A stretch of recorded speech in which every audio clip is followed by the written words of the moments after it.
The history of coffee.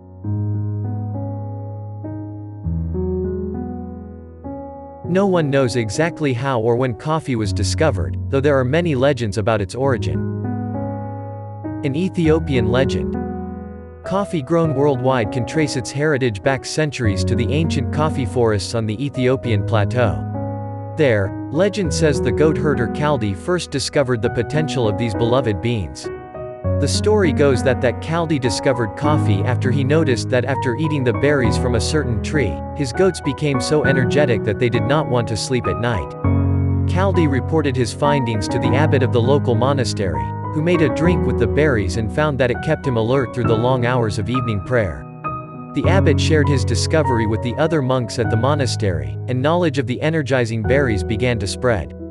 As word moved east and coffee reached the Arabian Peninsula, it began a journey which would bring these beans across the globe.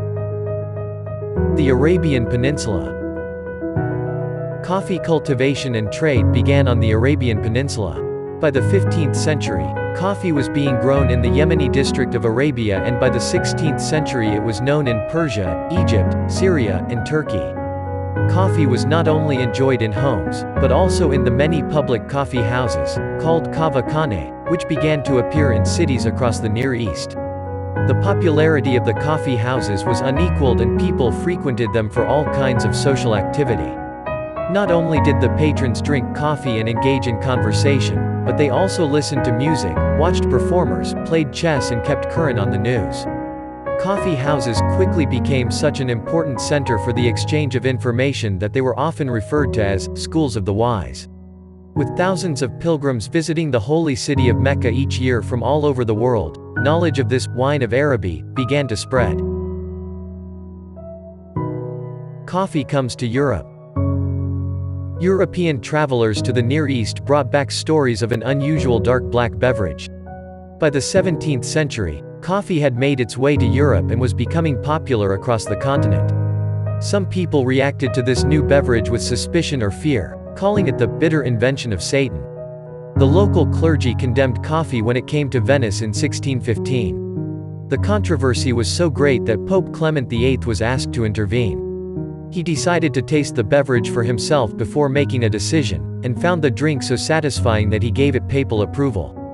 Despite such controversy, coffee houses were quickly becoming centers of social activity and communication in the major cities of England, Austria, France, Germany and Holland.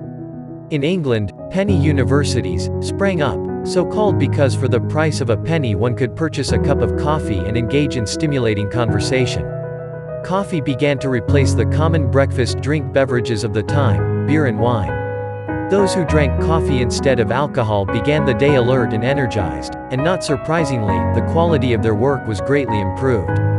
We like to think of this a precursor to the modern office coffee service. By the mid-17th century, there were over 300 coffee houses in London, many of which attracted like-minded patrons, including merchants, shippers, brokers and artists. Many businesses grew out of these specialized coffee houses. Lloyd's of London, for example, came into existence at the Edward Lloyd's Coffee House. The New World. In the mid-1600s, coffee was brought to New Amsterdam, later called New York by the British. Though coffee houses rapidly began to appear, tea continued to be the favored drink in the New World until 1773, when the colonists revolted against a heavy tax on tea imposed by King George III. The revolt, known as the Boston Tea Party, would forever change the American drinking preference to coffee. Coffee, the favorite drink of the civilized world. Thomas Jefferson. Plantations around the world. As demand for the beverage continued to spread, there was fierce competition to cultivate coffee outside of Arabia. The Dutch finally got seedlings in the latter half of the 17th century. Their first attempts to plant them in India failed, but they were successful with their efforts in Batavia, on the island of Java in what is now Indonesia. The plants thrived and soon the Dutch had a productive and growing trade in coffee.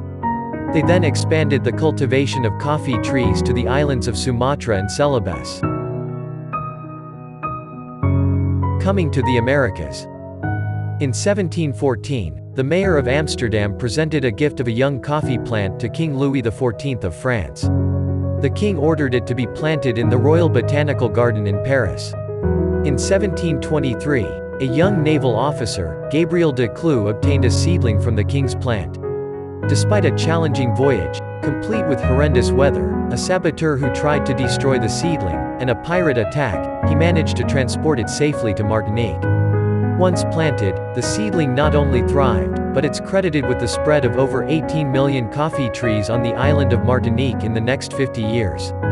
Even more incredible is that this seedling was the parent of all coffee trees throughout the Caribbean, South and Central America. The famed Brazilian coffee owes its existence to Francisco de Melo Palheta, who was sent by the emperor to French Guiana to get coffee seedlings. The French were not willing to share, but the French governor's wife, captivated by his good looks, gave him a large bouquet of flowers before he left. Buried inside were enough coffee seeds to begin what is today a billion-dollar industry. Missionaries and travelers, traders and colonists continued to carry coffee seeds to new lands, and coffee trees were planted worldwide. Plantations were established in magnificent tropical forests and on rugged mountain highlands. Some crops flourished, while others were short-lived. New nations were established on coffee economies. Fortunes were made and lost. By the end of the 18th century, coffee had become one of the world's most profitable export crops. After crude oil, coffee is the most sought commodity in the world.